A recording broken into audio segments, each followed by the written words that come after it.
Hello and welcome to episode 106 of Tom's Hirschsprung's podcast. I'm very glad to be joined by Karen this morning, and we are going to talk about your son. So, welcome to the podcast, Karen. Thank you. Thanks so much for coming on. And I think, as we were talking a little bit before, um, I think one age group that doesn't get massively represented on this podcast is that sort of 18 to 25 Yeah. age. And your son is 19, if I'm right in saying. Yeah, he's just about to turn 20 in a few weeks. Fantastic. So I think this age range is, I mean, it's such a difficult age range to talk about. But at the same time, I think it's really, really important for people to hear a little bit of maybe what the future may hold, or what your son's been going through. Mhm. So I guess it's kind of up to you where you'd like to start. But yes, over to you. Okay, so Kai was diagnosed. We never left hospital. So when I gave birth to him, so he was diagnosed at 16 days old. Predominantly, he didn't pass any meconium. And it took a couple of times for me to be listened to. I was quite a young mum. I was 23. And at first, because his stomach had swollen up so much, it looked like the only way I could describe it probably was be like a red cricket ball. It was so swollen and distended, and he wasn't feeding properly. But they kept saying, let's go away, try and feed him again, and come back and see how he goes. And it just wasn't. And it wasn't until I had an amazing midwife. Who come back on shift, and she was like, no, there's something going on. Um, and they took him away for scan imaging, and it just revealed like he was just totally like he had like toxic gases, and at first they thought it was cystic fibrosis because they asked if that was any family history. So at first thought we were dealing with that, and then there was like, no, it's definitely something else. So we was transferred. At the time we was in Kent, so it was Lewisham Hospital, and that is where he had his biopsies done. And then he was diagnosed with Hirschsprung's after the biopsies, and we were quite lucky because the consultant there was one of the surgeons that could do pull-throughs or the operations on small babies. He had to be viable. He had to be like a viable weight for them to do it. And when he hit the mark at 16 days old, again, you don't know how much it is affected. So it was all, we was going in blindsided. We didn't know whether it was going to be short segment, long segment, total. So that was quite a difficult time because he ended up being in surgery for about 12 hours at 16 days old. So that was probably the most difficult, I would say, time. So yeah, he had his surgery. So he had his large colon removed, and we was told after, I think we was in hospital for about a couple of months in total. But when he come home, he kept bleeding, just wouldn't tolerate the milk, so and projectile vomiting. So again, we was going back, and he would have like more scopes and things like that. They thought that maybe something more was affected. But then they started making his milk up at the hospital just to take him off everything. So basically it was just fats and nutrients. So we started with that. Then it seemed to settle a little bit. And then, of course, weaning, it started up again. He was just going through, just, I can't even explain the amount of like nappy changes and things like that that I had to go through, even to the point of when you have a newborn, like you always have like one ear open, you're always listening out for them. But it was almost as if he wouldn't wake up. I would literally, would hear him go to the toilet, pick him up out of bed, change his sheets, change his nappy, clean him down, and then put him back in the bed. And sometimes I would do that 2-3 times a night. It was just awful. Like he just wouldn't be able to tolerate anything. Um, and that actually went on for up until he was probably about 4 or 5 years old. He wasn't fully out of nappies until he was about 7, because he just couldn't tolerate anything. And in the end, we was transferred to Great Ormond Street Hospital when he was just under 2. And I must say, obviously we was just speaking how they've been like my safety blanket for 19 years. They have been my, if I was worried about anything, I could be straight on the phone, or I would have letters. So if he was ill, I could go to A&E and they would call his team straight away. So I've always had that kind of comfort blanket. So he had a couple of more, I say operations, but they were more like biopsies, scopes to see what was going on with his bowel, because he just wasn't tolerating anything. Where up until about 18, he was on a dairy, gluten, egg, and wheat-free diet. Wow. So, I mean, now vegan is quite known, and there is so many foods available, but 18, 19 years ago, there was nothing. So I would have to make his food from scratch, absolutely everything. Just like little things. I remember him when he was about 5 or 6, he'd never had a McDonald's, and his sister, who's 16 months younger than him, wanted a McDonald's. So what I used to do is I used to make, for example, the chicken nuggets and chips, and I used to go and get the Happy Meal box and then put something in it so it wouldn't be, and then I would put the food in it so it would made him look like he had had a Happy Meal, and we'd go in the restaurant and eat it just so he had that experience. I mean, it was just little things like that, and I was like, oh my God, you haven't even, had these little, I know they're not massive things, but they remember things like that, don't they? That's brilliant. I love it. But it was things like advent calendars. I would have to take all the chocolate out. I mean, it was really bad for me because I'd have to eat the chocolate. I mean, Someone has to. and I would just put his chocolate in there, and so that he would have an advent calendar, because there was no advent calendars around for vegan or dairy free 18, 19 years ago.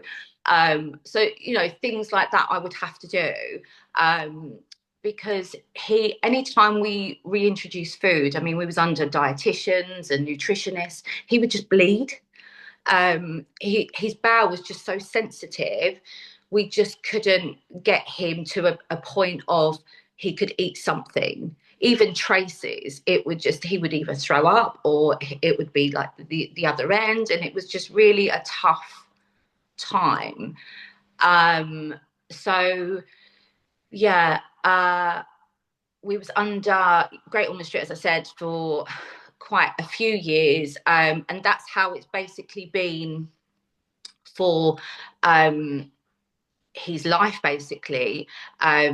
We have tried introducing foods, and it just is an absolute no-no. It just doesn't agree with him, unfortunately, and he has had a couple of bouts of colitis, like Hirschsprung colitis. He had an adult form of an ulcer when he was about 7, 8. It was over Christmas time, actually, and it was a couple of days before Christmas, and I was just begging. I was like, is just there any way we can get him home for Christmas? And luckily they sent me home with the medication, but then we had to go back during the Christmas week just so that they could monitor him. But yeah, it's been definitely an eye-opener. And as I said to you previously, that the topic of poo and stools is quite an open conversation in my house, and I'm quite open to talk about it. um, so I think because Kai does have autism, development needs as well, it's been quite difficult sort of with, and actually I know that we are going to go on to genetic testing, but I looking at research, there is quite a lot of research with Hirschsprung's and autism that are linked together, isn't there? Mm. um, I know, so I'm on quite a lot of support groups, and I would say probably, I don't know, 80, 90% also have autism, some sort of development disorder with Hirschsprung's. It's quite a high number. Yeah, I mean, I know there's been a lot of research on Hirschsprung's and Down syndrome, Yeah. and I know that there's a link. I can't remember the exact facts. I won't quote them because I can't remember them exactly. But there is there's a lot of research in Hirschsprung's and Down syndrome. Possibly not as much, certainly from what I've seen in autism and Hirschsprung's. Yeah. Not I, but that seems, yeah, a very large percentage. There is quite every person that there's the odd um, child that just has the operation and they're good to go. I do know a couple like that. I mean, there's, a couple on the support group that they've had no problems. They've just had the operation and they've been good to go and they've been absolutely fine. Unfortunately, there are just so many children that either get missed or do have like development disorders or other things, medical disorders going on with it. I My doctor, my GP, actually missed a case of Hirschsprung's disease. So when Kai was poorly, he was always so on it. He would always be so, and if I was ever concerned, bring him in straight away because he was so paranoid about missing, and a case of Hirschsprung's again. So he was really good with his care as well. But I think as he was getting older, things did get more challenging because he was at school and I would have to, his care plan would obviously go over to his school. Kai was in special schools. He did start off in a mainstream, but he just didn't cope very well. So he was transferred over to special schools. But he yeah, it's just you're having to trust somebody else. I think that was because I've always been his main carer.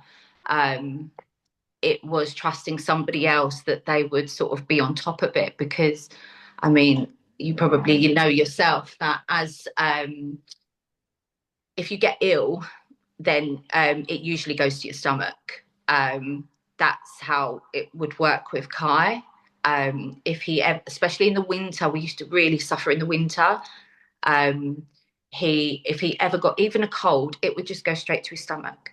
And I was always so, although you can't wrap them in cotton wool, I was always sort of so aware of things. And if there was like a bug going around in school and things, I would always be made aware by sort of the staff, because it would just make him so ill. And I would probably say half of the time he would need to go into hospital because he would just get so poorly.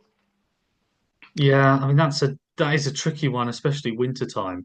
I Yeah. mean, everybody's susceptible to more bugs throughout the winter, but I think because we're sort of immune compromised, aren't we, a little bit, or Yeah. quite a lot, that bugs and whatnot can be a little bit more serious for us than maybe the average person. Yeah, yeah, it's true. It really is. So Touchwood, as he's got older, it's got a little bit better. I think as he's grown, I mean, he's quite, he's, I think, about 5'11", and he's quite well built, so that's always helped him. Um, he he will eat anything that you put in front of him. So he's a typical boy like that. I say boy, but he's a young man now. um, but yeah, he eats quite well. Before we left Great Ormond Street, we reintroduced little bits. He can tolerate traces, but dairy is a complete no-no. Still, just cannot tolerate dairy at all. So we've just, you know, accepted the fact that he just can't tolerate dairy, and traces of things like wheat and gluten will they'll upset him a little bit, but it's where he can probably tolerate it a little bit. So, for example, I don't know if he went to a birthday or something and wanted, I don't know, a bit of some food there or something, and he knew he would probably have a little bit, but he would probably pay the consequences the next day. But whereas dairy, it would really upset him. So he knows, I think that scarred him for life, really, not to go near dairy.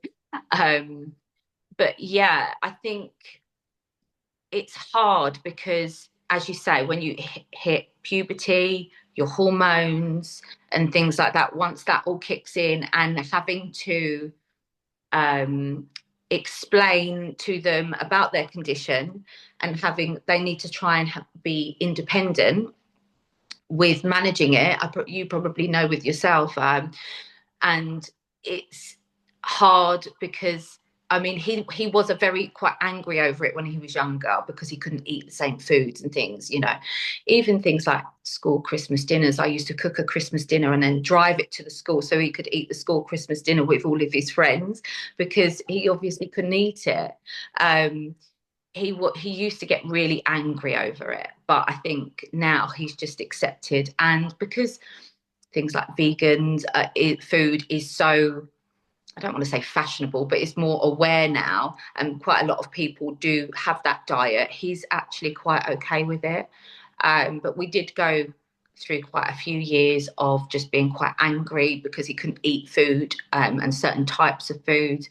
Um, but I would say as he's got older, it's I think it's difficult because you can't see everything that's going on. Like I have to trust his wording, and he'll be like, "Yeah, mum, it's fine, mum," but.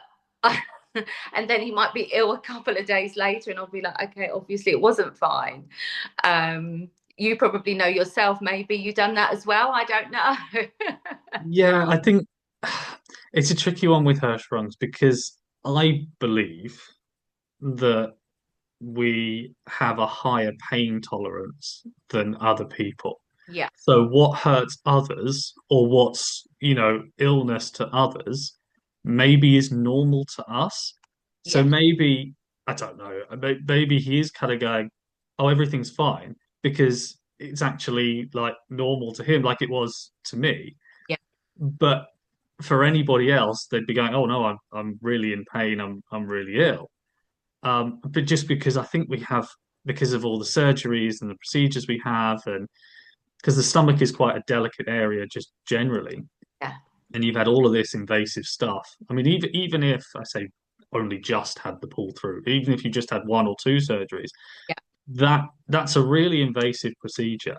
yeah, And there's a lot of work that goes on and into like pull throughs and this, that, and the other. And I think as time goes on, our pain tolerance is pretty high. So maybe we do cover, I know I have, you kind of you cover things and you go, oh, it's okay, it'll be all right in a minute, or I'll be all right tomorrow, or whatever. And actually you're really not very well, yeah. but you just get on with it because it's all you've ever known. Absolutely. And I think that's so true because he has got a very high pain threshold. Um, and he would, for example, when we used to go in for scopes or biopsies in Great Ormond Street, they would always say he cannot be sedated because he fights the sedation so much. He would have to be put under because he just didn't like being sedated. And it would be the nurse would be running out as if to say we need more sedation because he just wouldn't take it at all. Um, and things like with blood tests, he would from a young age, he would just walk in and be like, "There's my arm," or be like, because my mum is a phlebotomist, and she would always say, because that's a good vein, Kai, that's a good vein. So we'd walk in and be like, "My nanny said that's a good vein." And just it'll be like, "That's okay." So then that always used to sort of soften the blow a little bit. Um, he has got a real high tolerance, and he will always try and cover things up because he doesn't want to go to hospital, or he doesn't want to go to the doctors. He'll be like, "It's absolutely fine." But I sort of can tell. He gets quite pale, withdrawn. He drinks a lot more. So I sort of can tell when the signs are there. And as I said, the last couple of years, touch wood, he, has got the common cold and seems to have gotten over it quite quickly. But I would say all through like his high school and all school really, he really suffered, and it would be quite often he would have to go in and be put on antibiotics because it would have gone straight to his stomach. He was just so susceptible to colitis. He was on omeprazole for quite a long time. We weaned him off it, I think, a couple of years ago, just to sort of soften the lining of the stomach, because his stomach is just so sensitive. Um, yeah, but I do think, as you say, as you get older, the 18 to 25 mark is developing your independence, like how you're going to manage it. Do you need other people to help you manage it, or can you manage it on your own? And I think communication and having them conversations can be quite challenging sometimes. Very, Yeah, very. And I think also, as well as independence and whatnot, you're also starting potentially a career at that age as well. yeah, You may be university or just finishing up studies and this, that, the other. So you've got, yeah, it's a tricky age, I think, for everybody, regardless of whether you're absolutely fine or you have any conditions at all. But I think for someone with Hirschsprung's, I think that is that's a potentially quite tricky age, I reckon. absolutely. And I think if you've had the care around you. And I was always very good at communicating with Kai, and I never hid anything from him. Even if it felt like it was quite scary, I would explain it to him. For example, his scars were always his superhero scars because he got them fighting sharks when he was little, things like that, until we got older, because he'd be like, "Mummy, what's some scars?" So I would explain it just, as if he was a superhero, until he was, at the age where I could explain it to him, about his stomach and what was going on. But I just think you have to prepare them for independence. And obviously, if they're going to university, if they're starting a career, and, um, how they're going forward in life, how they're going to manage it by themselves. With Kai, because his autism affects him quite socially, um, he is actually the last couple of weeks just transitioning into supported accommodation, purely because I have been his main carer for, since he's been born, but he needs to start developing that independence for not only his development, but obviously, his stomach issues and things like that. And so we're going through a massive transition at the moment of him going into supported accommodation. The next thing would be getting a job, employment, and things like that, just so that he can. I don't want him to miss out, because he's obviously had this unfortunate start in life. I've always been quite a big advocate of, he has exactly the same. Whatever he eats, we eat. Things like that. Just never wanted him to feel different. So I'm always trying to strive for him to have exactly the same experiences. But it's just obviously managing that, the Hirschsprungs, really, because people say once you have the operation, it's all fine. It drives me crazy when people say that. I think, come and live my life. Because, Like, yeah, yeah, I mean, for the very few percent, as you said earlier on, for the very, I mean, I have interviewed a few people yeah, that they have a they have a procedure, they have a sorry, a pull through very early on, and then apart from a couple of stomach aches, everything's fine. I mean, lucky them, lucky, fantastic. yeah, That's very, very good. However, it's really not the case for a lot of us. So I think people kind of assuming that that's the case and that it's quote unquote a childhood condition when it's not, it's a lifelong condition, I think is a dangerous assumption to make. absolutely. And some people don't get, I've heard of a couple of people that haven't had it picked up until adulthood. They've suffered their whole childhood and they haven't had it picked up. They've just been put it down to, um, chronic constipation or, just lots of other different things. But then actually, when they've had the biopsies, usually higher up, that they have found something. Um, I honestly, I don't know how people manage. And as you say, great for the people that don't have, they've had the operation and they've gone through and lived, a relatively normal life. But it's been very real. The last, 19, 20 years, it's, usually the first thing I think of, like when I get, has he had his medication? Has he been to the toilet? Has he, is he aware that, maybe he hasn't been to the toilet for a couple of days and he needs to make sure that he's going, or quite a big thing, I think, when they turn sort of 16, 17 is, without being too descriptive, you need to look and make sure there's no blood, there's no, things like that, or it's not diarrhea. And that was a bit of a hurdle to get over because he was like, oh, I'm not doing that, mum. And I was like, unfortunately, we have to do that. It's just part of the condition that we do need to do these things because that can tell us a lot.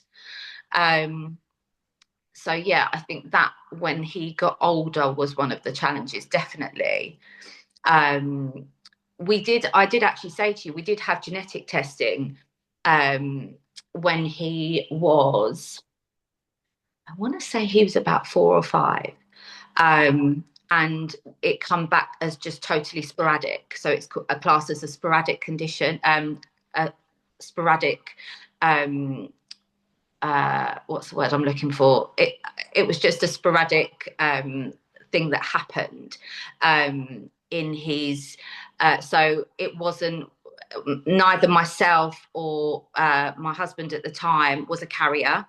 It was just a sporadic thing that happened, and they basically described it to Kai as an odd pair of socks, and that's how we've described it all through his life. Is you've just got an odd pair of socks, and we all love an odd pair of socks. Let's face it.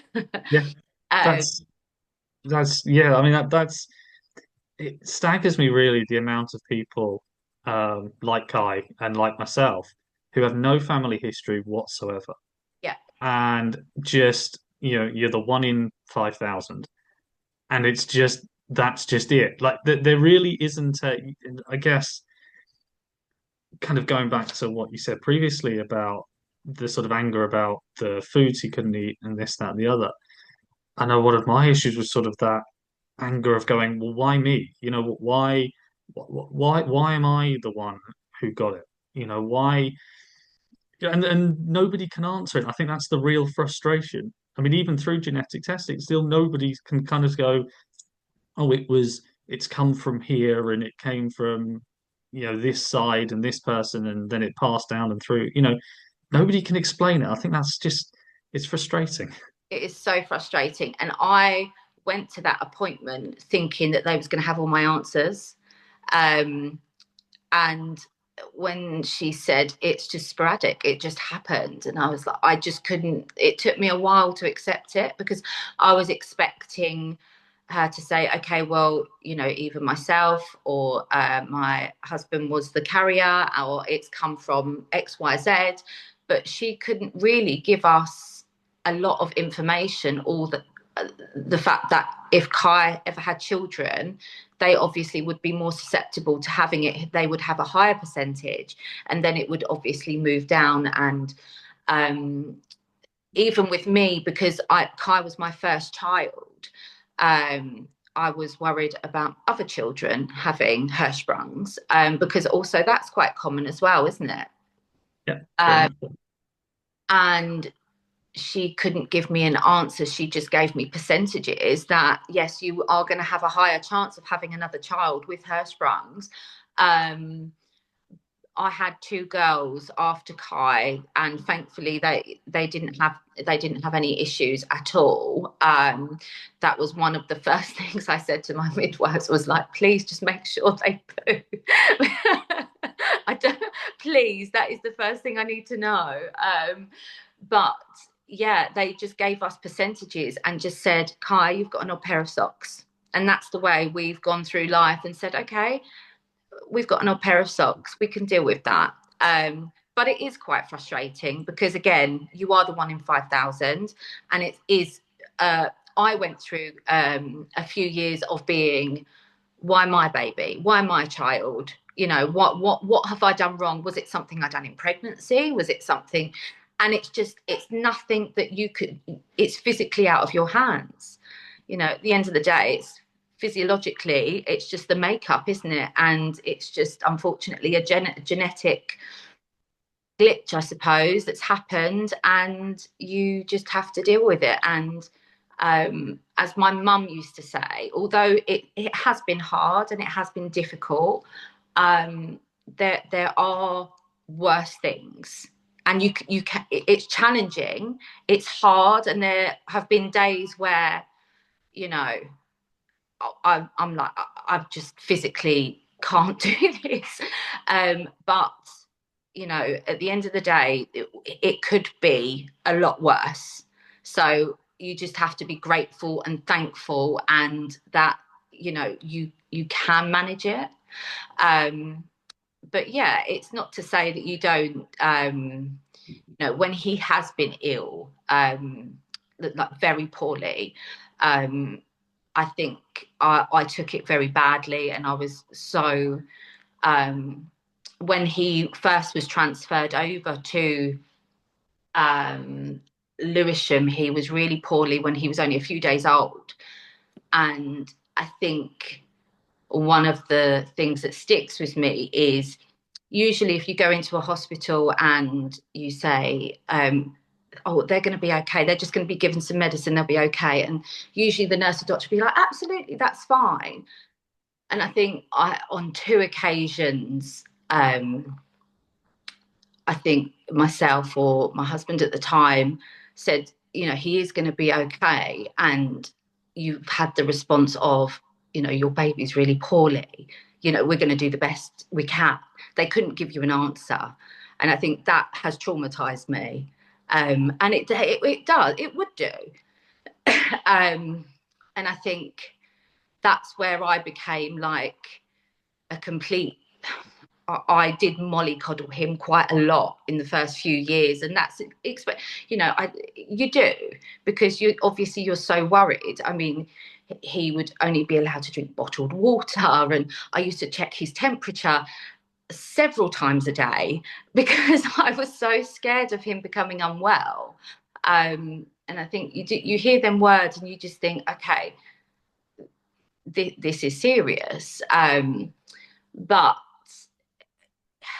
it's just been it's it's been a challenge, definitely, absolutely. I think going through the years, some things have got easier, but some things are also still quite the same. You know, you still have to, you know, manage the condition.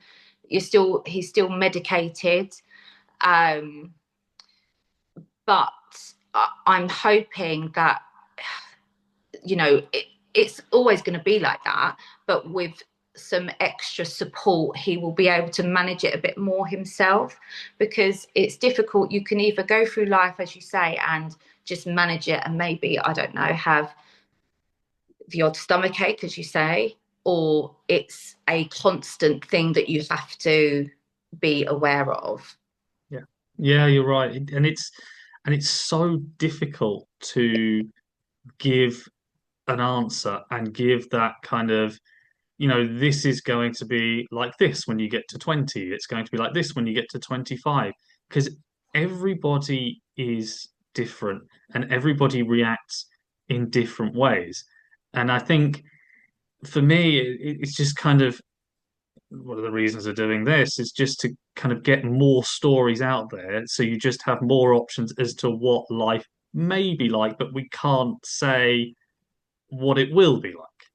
Because there's so many different types, you've got short segment, long segment, total, you know it, it varies so much that obviously you can't say what it's going to be like. But I think if you can nail if you can nail the care, I think it does tend to get easier. um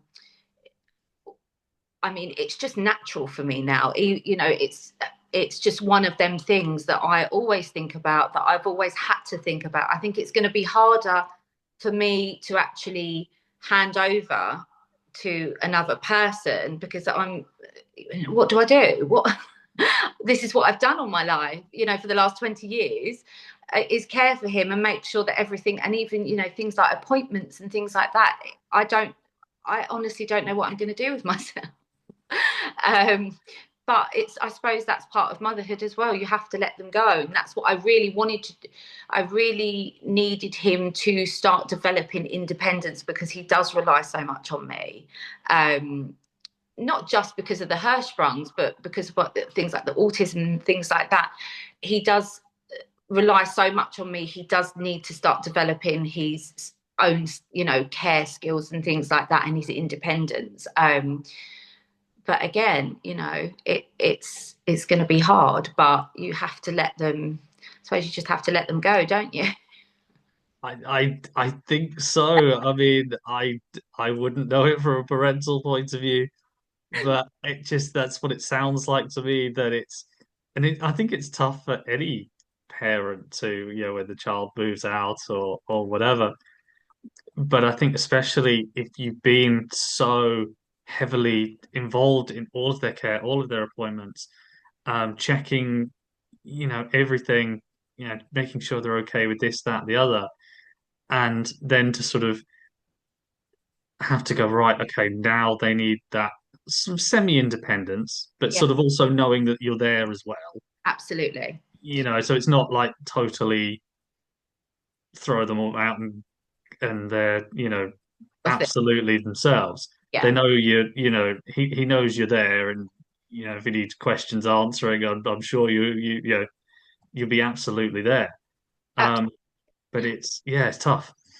it is so tough. It's like, for example, the last few weeks we've had so many appointments, but we've gone from going from Great Ormond Street to having, 3 months, 6 months, 6 weeks checkups type of thing. Or I can call and I could speak to a member of the team, the gastro team, to now me having to phone people constantly to try and get something around him, so he's got some type of support around him. It is so difficult.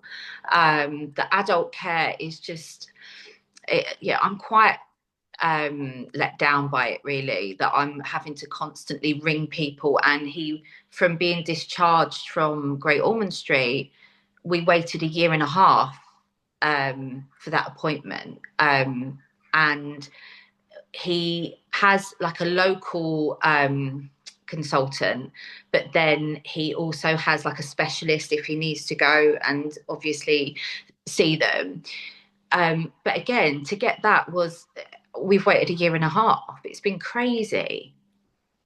Yeah, yeah, and it's unfortunately not an uncommon story.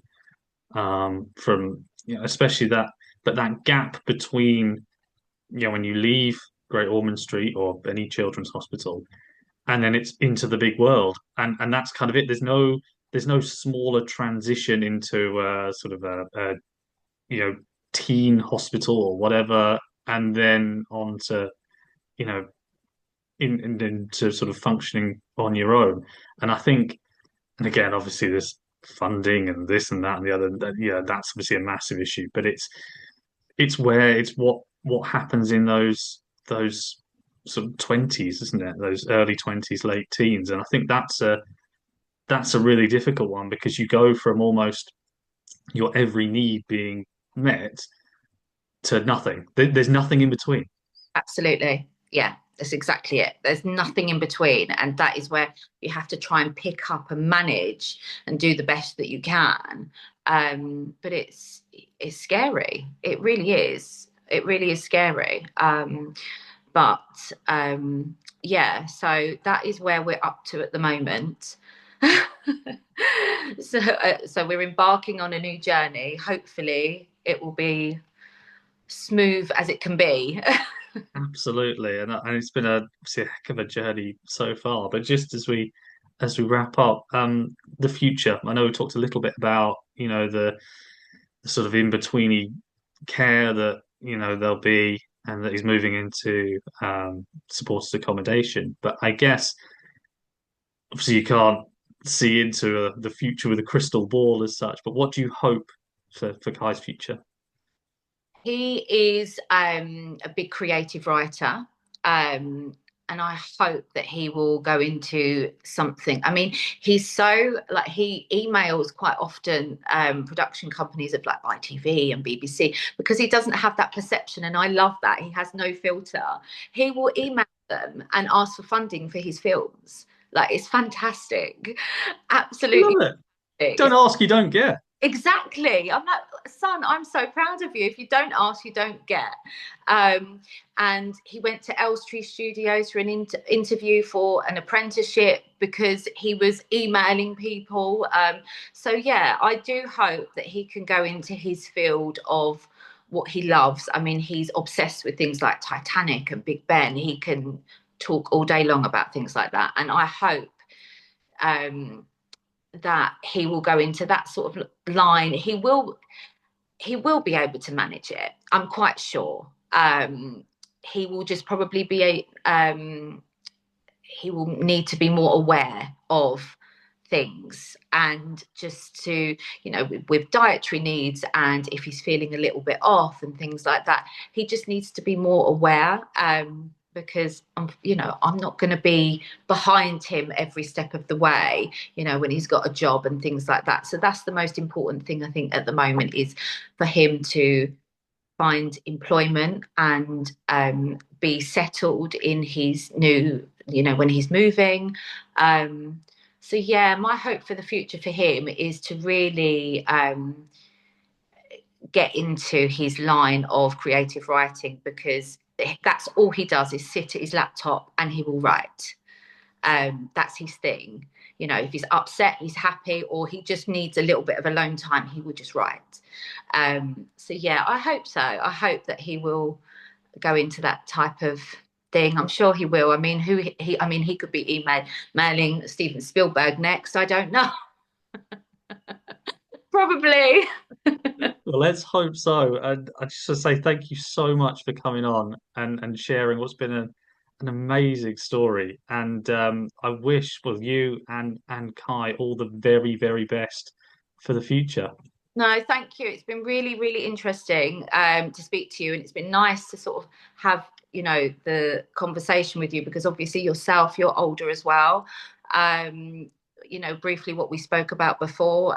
Yeah, it's been really lovely to chat. Thank you so much. My pleasure.